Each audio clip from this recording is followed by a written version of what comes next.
Hello, everyone, and welcome to another episode of Get Out of Rap. Today, I'm very pleased to be joined by someone who has become an inspiration for me and many in the team leader community. And I'm sure anyone who's come across this person in their career can't help but be inspired and energized by how they show up. Lisa Dolan is the Regional VP of Employee Experience at TP, multiple award winner, and all round lovely human being. Lisa, welcome to Get Out of Rap. Thank you very much. Thank you for having me. I am delighted to be here. And let's see what we chat about today, Martin. Yeah, quote unquote, we're going to wing it. Absolutely. Every day. And it's a nice little segue actually to like talking about your career journey. I've been lucky enough, you came and did a masterclass in the team leader community and spoke at the start about your career, which I think many people found inspiring. So, what has been your career journey? Yeah, so I went to uni, and looking back, would probably never go to uni if I'd had the chance again. Um, I went to uni, did a media and communications degree, had no idea what I wanted to do when I obviously finished uni. So started working at a little company called LBM, which was based in Altrincham, call centre, on the phones as doing utilities as a frontline agent. Love the atmosphere, love the buzz, love the interaction that was happening, but thought, oh, I can't do this forever. I need to think about what I want to do. So did that for probably about 6 months and then decided, oh, there was an opportunity to move into client services, into account management. So moved into the account management team as an account exec and then worked my way up to an account manager. At that point, I then went off on mat leave with my first child, who is how on earth she's 19 this year. I've no idea, but that's how many years I've been in this industry. That was obviously 19 years ago. Did that, went off on mat leave. When I came back, did a Prince 2 project management qualification and then started doing some project work. What then led into that project work was then moving into the world of quality because I ended up building a quality system.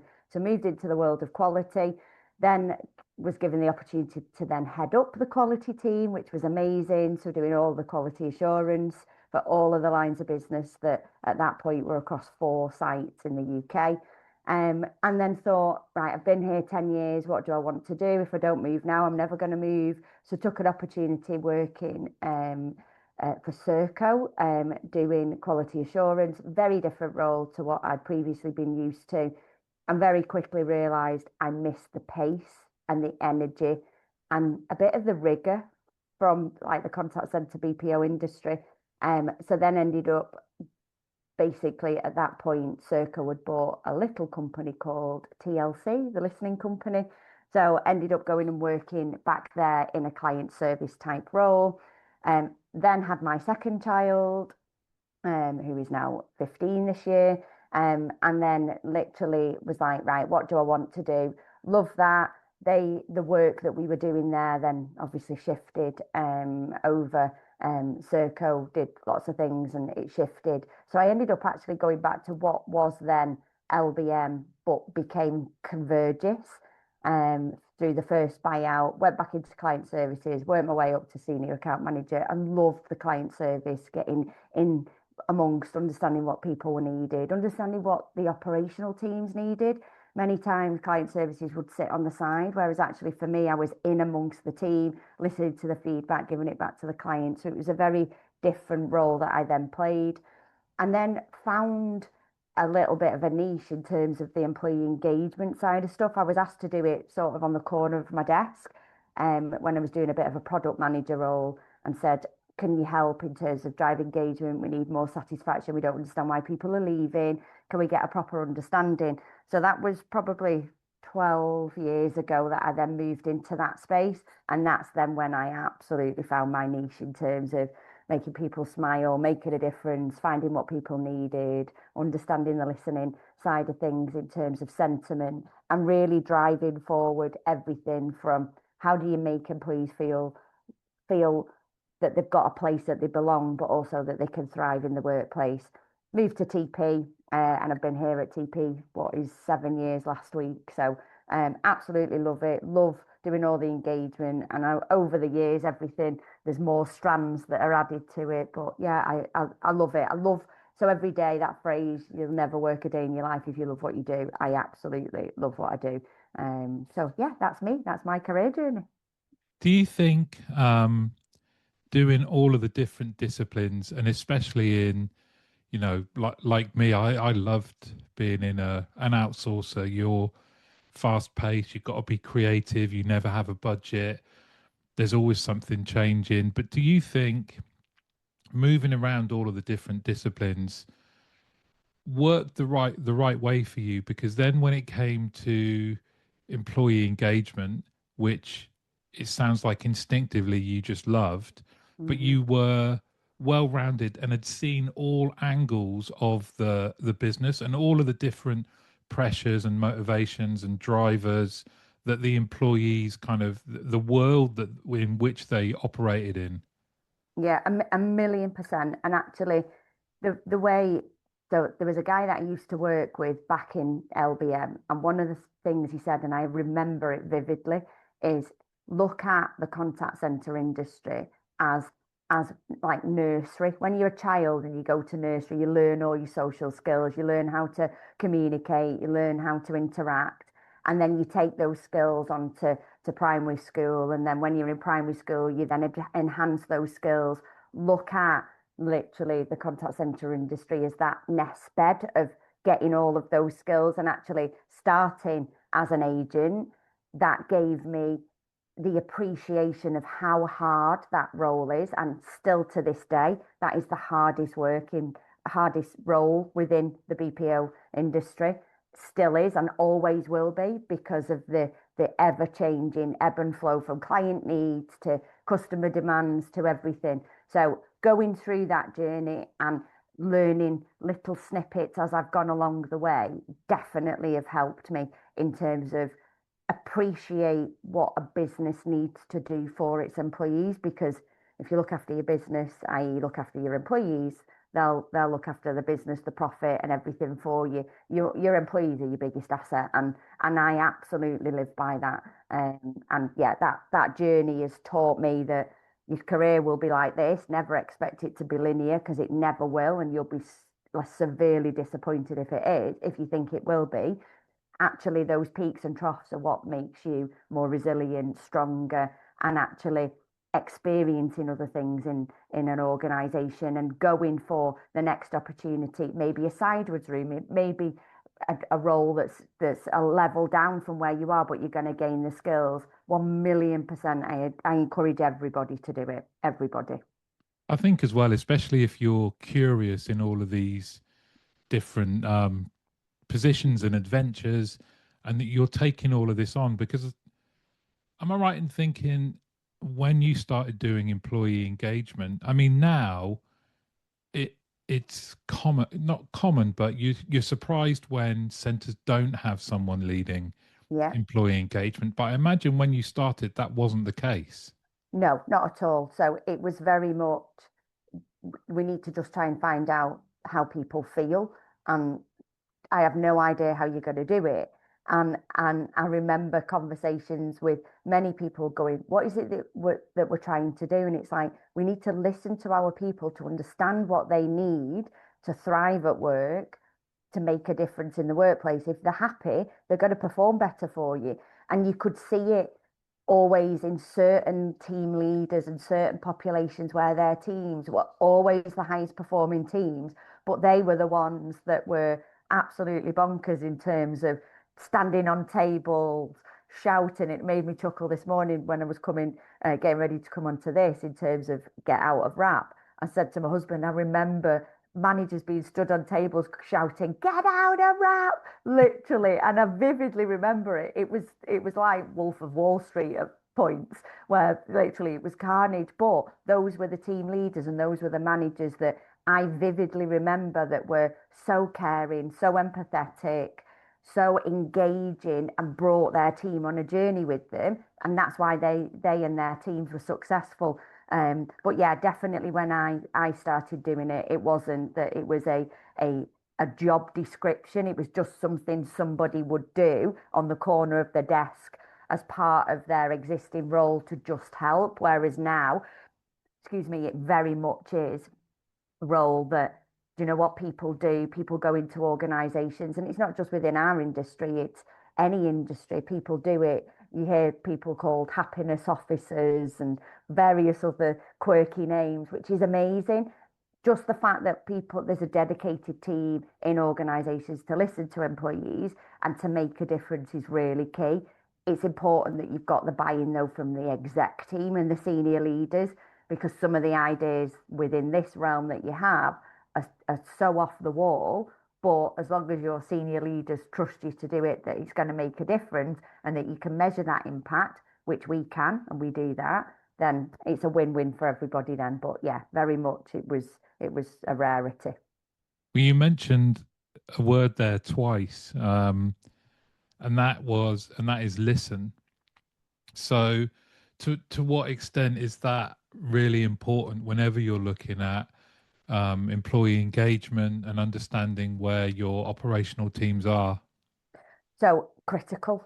If you don't listen, so if people are not listening to listen and hear what people are saying, and they're just listening and nodding, but it's going in one ear and not even coming out the other ear, it's just going in and out, then you're never going to make a difference. You're never going to show employees that by listening, hearing what they're saying, and putting things into action, that they'll stop giving you feedback. So when I joined TP, very much the culture was in a very different position to where it is now. And because we've had that listening methodology and making sure that when we're given feedback, whether it be through employee forums or through our sentiment tool where people can give us feedback every day, like smiley faces, like we get in Curry's PC World, um, being able to take that feedback, listen to what people are saying, and actually be on the forefront of being able to say, we can see that employee stress levels go up with the comments that they provide 2 weeks before payday. We need to do more activities 2 weeks before payday because that's where the most stress comes. So being able to be reactive, but in a proactive way to stuff like that is really key. And one of the biggest things that we found and my team have found is it's really critical to close the loop on feedback. So we do loads of you said we did you know type facts, all that side of stuff in order to make sure that people are aware that if they've asked for something in an employee network or they've asked for something in a employee forum or a skip level meeting or something that we're doing and they've asked for feedback, that we make sure that it's not just fed back to that small group or that individual, it's shared with everybody. So closing that loop is critical. And the team that I've got, and I always say they're a very small but very mighty team. There's only, as a total covering the region, 9 of us, um, and actually covering that across what is the equivalent of 25,000 people across the region, 12,000 people across the UK and Ireland, is a tiny team. But because we do it in a very lean, less is more focused way, with the primary focus being on listening to employees, taking that and putting that in place, it makes the world a difference. So you have all of these different methods of listening and kind of gauging Yeah. where people are at, and then deploying lots of different tools. But do you get engaged with any any aspect of the business where there's going to be some kind of interaction with the employee? So that could be how a team leader coaches, how they communicate. It could be how policies changed, how training is done. Do you and your team cover all of those aspects and give guidance on that as well?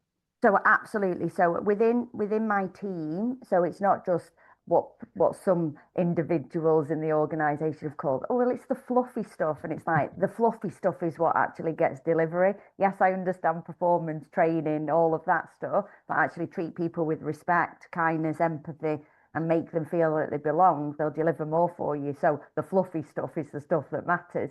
Um, what one of the strands that we have within our department is communication. So we as a team do the communication across the board. So any department that's communicating anything, it will come through, obviously, directly through my team. So we sometimes can take a communication that's very flat, that's very dry, that's very much, it's just telling people facts. And actually, we take that information and make it more relatable to the people and the audiences that it's going to. So it could be something that's just a one pager becomes a 2-minute podcast, or something that's a one pager becomes a visual that people can see, or has got a quirky little like poem or limerick that's attached to it, just so that people then can remember it. So there's one that comes to mind, which is on your feet, Control Alt Delete. In terms of, if you get up from your desk, on your feet, Control Alt Delete, meaning lock your PC. So it's things like that and those type of little things that people remember, but typically it's not the teams that come up with it, the other departments. It's then obviously the EE team that come up with it. So yeah, anything like that. If there's a new system that's being launched, we'll say to IT, tell us what it is, tell us how it's going to work, and we'll then send the comms, because we're always looking at it as the end user. How is this going to impact an agent sat on a line of business? How is it going to impact somebody that's back office? How is it going to impact a leader? So we will do various communications in the style of our generations that we have. Because for us at TP, we've got 5 generations working side by side, oldest being 84, youngest being Wow. 17. So the generations there, in terms of 5 generations, what our 84-year-old wants is very different to what our 17-year-old wants. So we try and cover, through the methods and means of us communicating, everything that typically our generations would want, from a document that somebody can read to a podcast that's like a TikTok type podcast where they've only got an attention span of 20 seconds. Take it in. Yeah, I've got that information. So it's all that side of stuff that the team do as well. So yes, we cover everything. Does the 84-year-old and the 17-year-old work in the same place? Yes, That's amazing. yes, yes. That's amazing. I saw this thing on last year's London Marathon. They near enough finished at the same time, but the youngest runner and the oldest runner, and that was 18 and 82 or something like that. Yeah. And just putting those two together, they'd gone through a shared experience, but they were, their life experiences, everything about them was different, but it's kind of Mhm. magical. Yeah, yeah, yeah, very much. And it's nice because one of the things that we do is we've got some working groups that obviously work behind the scenes, where we've got representation from each of our generations across different genders, just to be able to go, right, actually, how do you want to be communicated with? How do you want to be engaged with? How do you want to get involved in activities? What do you want your well-being program? And it's some of the things that obviously fall under my team, things like benefits. What an 84-year-old wants in terms of benefits is very different to what a 17-year-old wants, with their income, their disposable income, very different. So it's ever changing and evolving in terms of the way that we work as a team, which is really interesting, and every day is different, and that's what makes it super exciting. Every day is different for us, which is great. And you mentioned the change in terms of the importance that's attached to the role, Mhm, and no longer being considered some of the fluffy stuff. I think we've all been there where you've had senior leaders or been amongst senior leaders that don't quite get that the performance is the result of happy people mhm. that know that they're cared for. There's nothing fluffy about it. But to what extent have you seen awareness and use of emotional intelligence kind of rising So up, if you like? so huge for us from a TP point of view, in the fact that the organization has invested heavily in a little phrase which is managing and leading with heart. Yes, we know AI and EI need to work obviously side by side in order to work, but actually how do we invest in our employees? And that's everybody from the newest employee to the oldest employee, not just on age, but on tenure as well, to use our emotional intelligence. So there's a couple of things that we've done. So we've got the equivalent of emotional intelligence, so EI coaches across the business. So if you think of quality as an organization, as a department, you have your quality coaching, and you go, this is what you've done against your call, and you didn't do this compliance, and there was these bits that were missing. We, as a organization, are doing that on an EI point of view, which is amazing. So nothing to do with your compliance levels, nothing to do with the flow of the call, all to do with your interaction from a empathy point of view, from a self-awareness, from a self-regulation point of view, from a motivation, how you engaging with that customer. Are you motivating them to potentially upsell them, or are you motivating them to go down a certain path?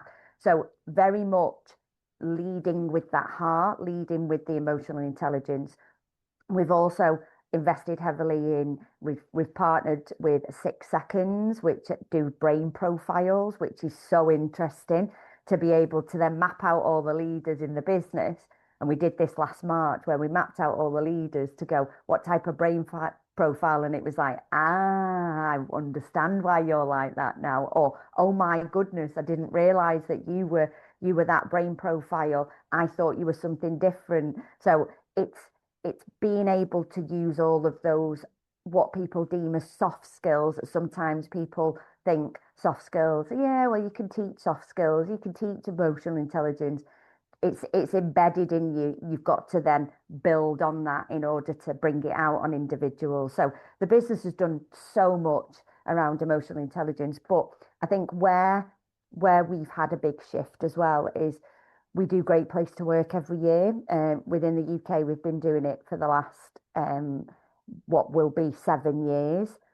This year, we've been a Great Place to Work for the last 6 years. So obviously, that feedback that we get comes directly from our employees. We have no say, literally a survey to them. They give us feedback, and then they tell us obviously what we're like. And we always, as a business, especially in the UK, score really highly on how people are made to feel, how people are made to feel regardless of age, sex, gender, so on, that they've felt welcome, that they felt like they're part of the team. All of that is based on EI, based on the emotional intelligence of the way you make somebody feel and the way you nurture somebody. And what we've done as a business is we've now added in all the EI measures as separate individual measures as well, so that we can now start to track which demographics of our employees have got a higher EI score versus others. What can we do to help them? Some, obviously, then my team from an EE point of view are going, right, when we're doing anything with the gents in this area, we need to be thinking more about the way we do it in this way, because this is what they're telling us, or this is where we need to improve. So data is king, and absolutely data is something that is helping us drive what we do. But yeah, the EI side of stuff is a game changer, making people more mindful of it as well, which is the key thing.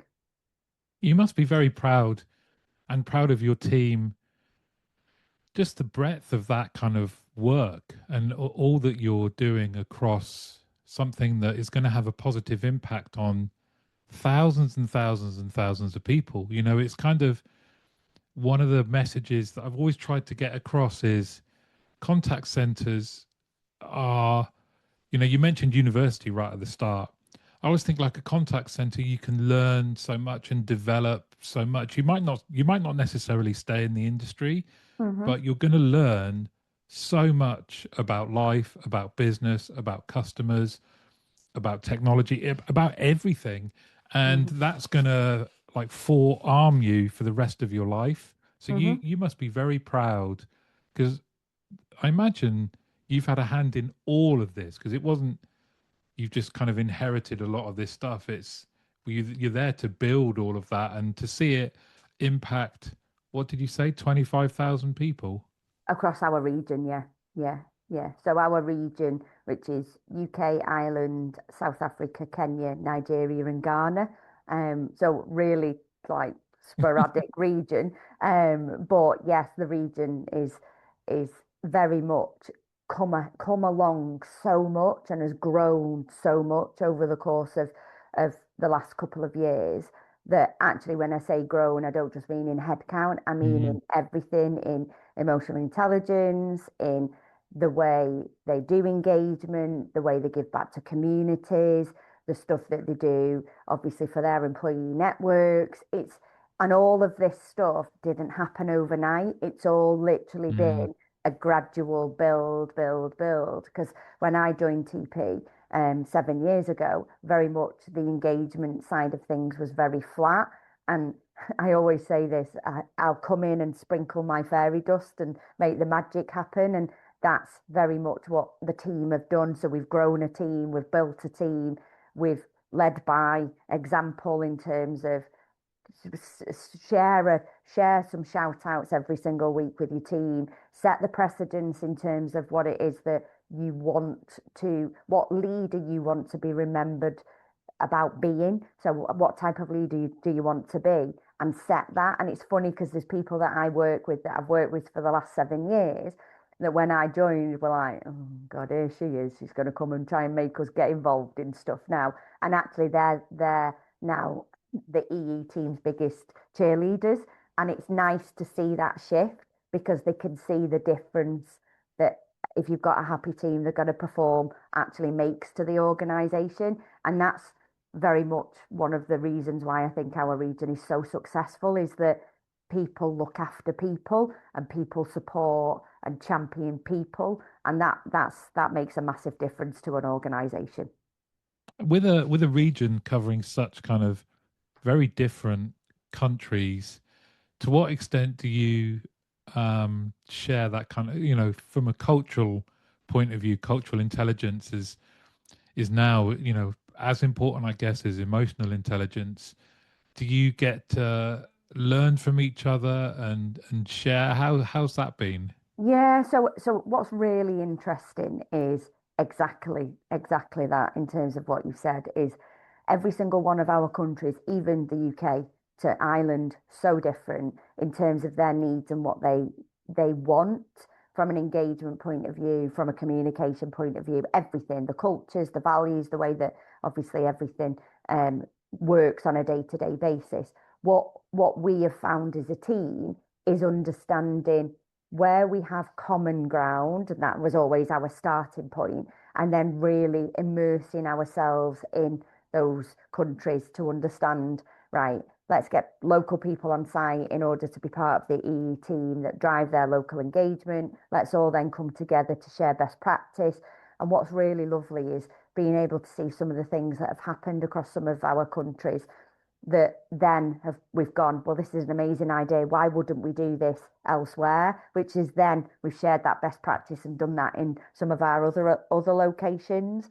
And what's really lovely is all of the countries that we've got, they all so originally when we started as a region, it was very much right. If you follow this process or you follow this scheme or you look at this as an awareness engagement calendar, what we found was it's not one size fits all. Very much it's here's a set of guidelines and a set of guided principles. As long as you're working towards these, you build your own plan. So it's lovely when we look at our wellbeing calendars or our engagement calendars or even our employee network calendars that we've got in terms of how different they are, but how much we celebrate that cultural diversity within our teams. It's amazing. And it's lovely to see how each of those teams are growing. So things like Great Place to Work or sentiment that we do with them, being able to see scores improve from fine tuning stuff that they're doing on site for the local teams. And a lot of our sub-Saharan African teams, they are all site based. So they've literally got near enough 100% of their staff on site, whereas in the UK, we've still got circa 70% of our workforce that work from home. So Mm, even after COVID, yes, our sites are pretty much full across the UK through obviously new lines of business coming in. But for us, we've still got a hefty workforce that are so disparate across the country, from the top of the country right the way down to the Isle of Wight, for example. And actually, even understanding what those individuals need from a cultural diversity, from a work-life balance, from a how to make them thrive in the workplace is so different to those that are based on site in the UK. So yeah, it's it's eye-opening, but also super rewarding to see what people do in each of the countries as well, which is fab. Yeah, you're in a lovely, lovely position there. I was lucky enough again through outsourcing to go and work in different countries and cultures. And again, I think if you're curious, you can just learn so much. It's just life is fascinating, Yeah. to see how people approach Hmm. wanting the same output or overcoming the same challenges, but so differently. Yeah. That can, and again, like you say, the similarities, we have more in common than we think. Mm. You mentioned something earlier around kind of like the different groups that you have in Hmm. TP and how important they are. Hmm. And you created women in TP. Why was that? Why did you do that? Yeah, so we have so TP Women was pulled together by one of our CEOs for the Americas, so a lady called Miranda Collard. So she pulled it together because at the time she was the only female sat on the board, sat as an exec member. So she pulled it together, and then obviously that then grew arms and legs. And then obviously when I joined TP, I got involved and was like, right, how do we do that now for TP women within the UK and what it is that we do? And very quickly, it was a case of, again, listening, getting our ladies together, women together to understand, right, if we form an employee network, what is it that you want it to do? How do you want to make a difference? And actually, for us and for me, it was a little bit of a no-brainer. So within the UK, roughly 56, 57% of the workforce are female and are women. Um, but only 37% of our leadership team, directors and above, are women. So immediately there's near enough a 20% difference there and a gap. What do we do to close that gap? How do we make sure that there is that parity there? So me being my determined self, like a dog with a bone, was right. What do we need to do to actually not push everybody else out, because that absolutely isn't the case, but what is it that we could do to do more for the women within TP? So TP Women with the team, and my team have done an amazing job in terms of driving the employee networks. There's a lady that works within the team, Lynn Welsh. She's been absolutely pivotal in driving that within the UK for us. Um, and then a lady over in South Africa, Neo, she's done absolutely amazing in terms of driving it over there. And a lady over in Kenya and Nigeria, Hilda, they've done an amazing job at rallying people together. And what we wanted to do with the group more than anything was get people together, hear voices, understand what challenges our ladies had within the business in order to then put a number of things in place. So one of them immediately came up as policy. What can we do about policy? So the team got the relevant HR relations involved. Immediately, then it was a case of, right, what do we need to do to look at policies? What do we need to do around childcare, around change, around menopause, all of that side of stuff. And it was our ladies that actually came forward and said, we want to do something. We'd love to go for accreditations for being a menstruation or a menopause accredited business. So we went through that process, and it was them that asked us to go through it as part of the employee network. So we went through that. So we're a menopause friendly accredited organization now, which is amazing. Mm, We're going through the all of the process. We've signed up to be on the domestic women's domestic abuse covenant. So again, what can we do to protect our ladies within the organisation? We're going through the menstruation accreditation now. And then what then seemed to happen is then a subgroup of our TP women then was formed very much around menopause and more. And what's amazing is it's not just women that are sat in that group. We've got various gents from across the organisation that are coming in to understand how they then take that through to TP men. because ultimately they've either got a wife or a partner or a mum or an auntie or a sister or a friend that's going to be going through menopause, and understanding how they can best support. So immediately all our networks then start to become obviously joined, and supporting each other. But then where I then saw the gap with the TP women is around leadership skills. So I was seeing more and more some of our female leaders going for roles and not getting those roles, in obviously in favour for one of the guys getting the roles. And very much I then started to dig into, right, let me started mentoring various women across the organisation that were in those situations, and understanding that there was a gap in confidence. There's a gap in confidence in the guys as well, but very much more of a confidence in their self and their own abilities, and being able to be their biggest cheerleader without Mm, feeling like they were blowing smoke up their own asses in a way. Whereas actually it was a case of, you need to be your biggest champion, you need to be your biggest sponsor and cheerleader, because if you're not going to do it, you're going to rely on others, and others will absolutely focus on themselves. So it was the gap then to say, what do we do now with that gap, and what is it that we do to tailor a program? So I became the sponsor as well as a delegate. I have no idea how I have time for this, as well as then a direct line manager of a number of delegates doing women in management and women in leadership apprenticeship. So the business funding for our future leaders and future managers coming through, and we trialed that, and we're using a partner called Instep, which have been absolutely fab, to give people that confidence, those skills as a woman in leadership or a woman in management. And what that then has done for me is massively spurred me on, because I'm doing it as a delegate, to go, we can do all of this at TP. We can mm, build a program that can take our female leaders on a journey, and take them on that journey to give them the confidence to help build resilience to how their voices are heard in a boardroom if there's a team of 10 guys versus one female. And as I always say to them, trust me, if I go in a room and there's 10 guys, you hear me first before you hear anybody else.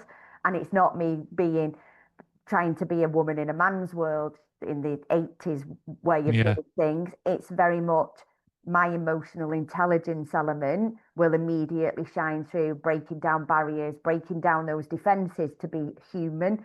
So I'm so excited that as part of my innovation project for the apprenticeship that I'm doing, I'm building what's called Empower Her, which is going to be a development program for our women to go through in stages. And then off the back of that program that they do, they're then going to have one-on-one time as well as team time with me directly, in order to give them that mentoring, that coaching, to be able to take them through it. So I'm so excited, but I'm so delighted when I look at the last 7 years in terms of what that change has been and what that change will be in the next 7 years for women in leadership within TP, which is so exciting.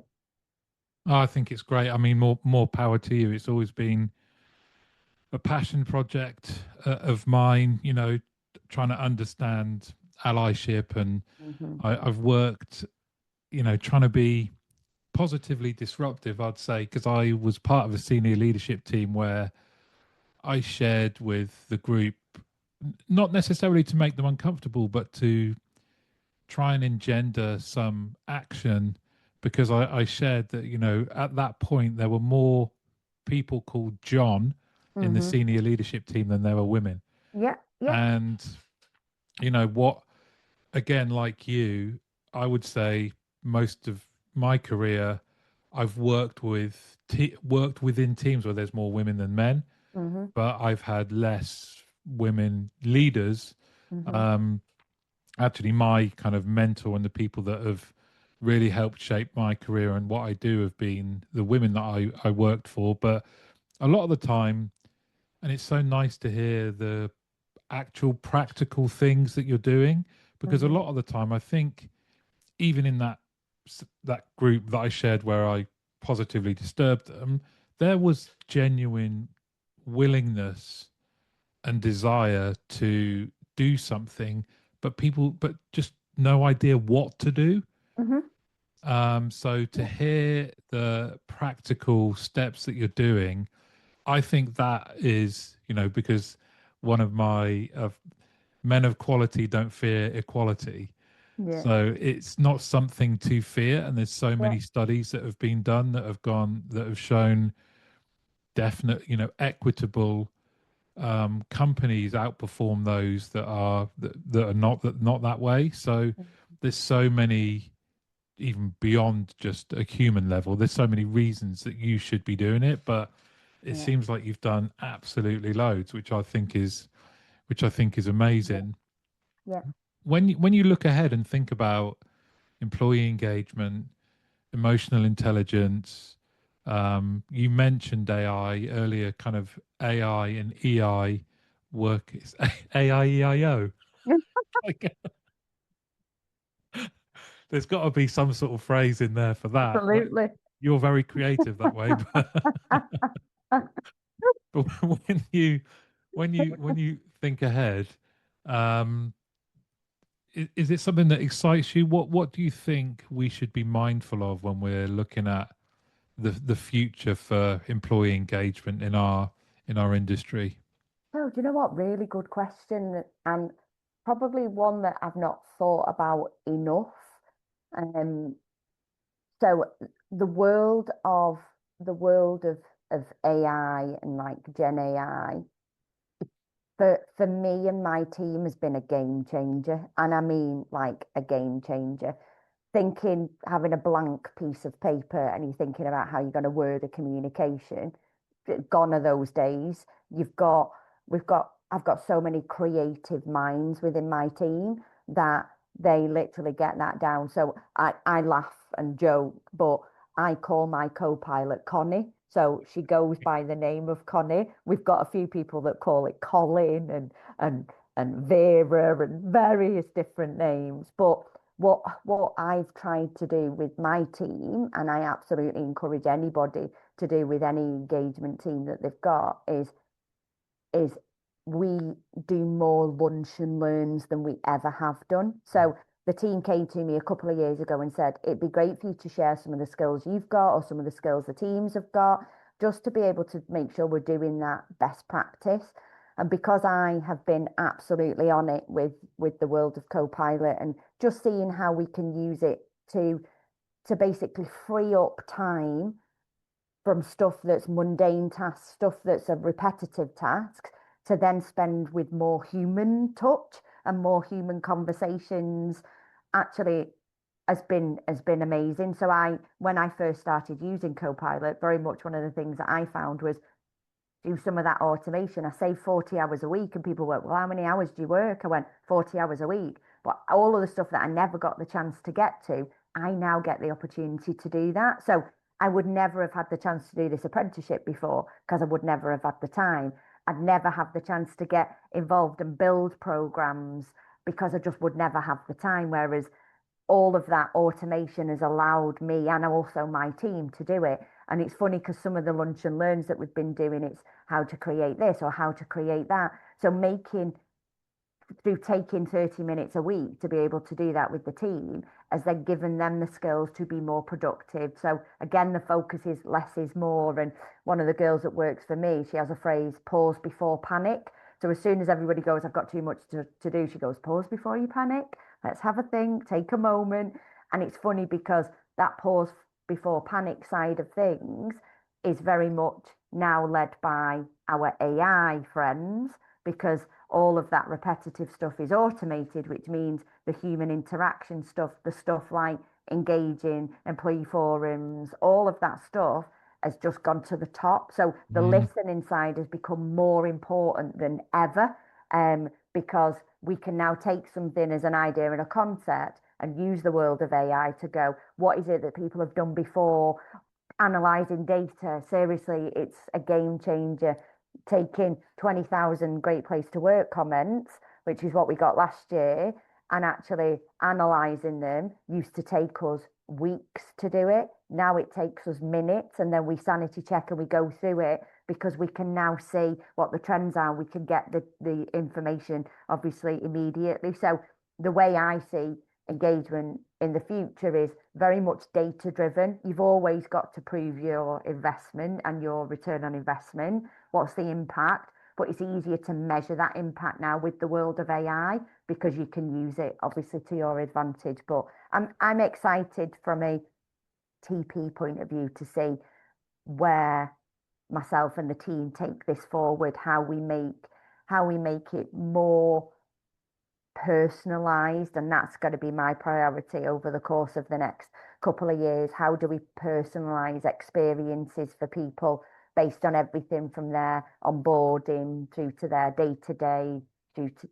based on their benefits, based on their everything from hire to retire? How do you personalize it for everybody? And we're trying to do that across the 5 generations, but actually, how do we do it more on a more personal note? So that's where I think is probably the shift's probably gonna come over the course of the next couple of years, I think.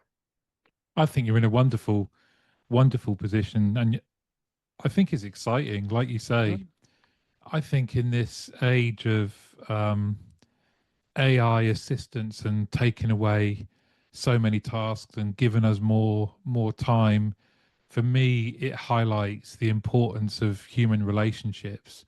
You know, that's going to be the key. And what you do and your team do and where you're at and all the projects and initiatives and things that you do, you're in a perfect position Mhm. to make the most out of that, because it's definitely, I think, making us lean towards what does it really mean to be human, and the Mhm. relationships and the connections that we have with each other, with customers, with our communities and society. You know, where AI can pick up so much and do so much so well, Mhm. what that leaves is us being able to focus on the relationships that we have. And there's no better area than employee engagement for understanding the relationships that exist. Yeah, absolutely, absolutely. It's one of those roles that every day I come in and think, what's today going to bring, but actually know that at the end of every day, there's even if it's one person that I've made smile, do you know what? And everybody in the team has the same methodology, and then that ripples through, ripples through, and ripples through. It's that side of stuff which is what I absolutely love, and I know the team do. That human interaction is key for the team, and making sure we're not sat behind spreadsheets, i.e. using AI, is really, really key for us. But no, it's an exciting time, and as you can tell, I absolutely love the role that I do, and I love the job that I do. It's not work. You know what? It's like a hobby. Well, I imagine a lot of people listening and watching will want to pick your brains. What's the easiest way for people to get in touch with you? Yeah, so the easiest way is drop me a note on LinkedIn. So no doubt, Martin, you can share my LinkedIn profile with people, but drop me a note on LinkedIn.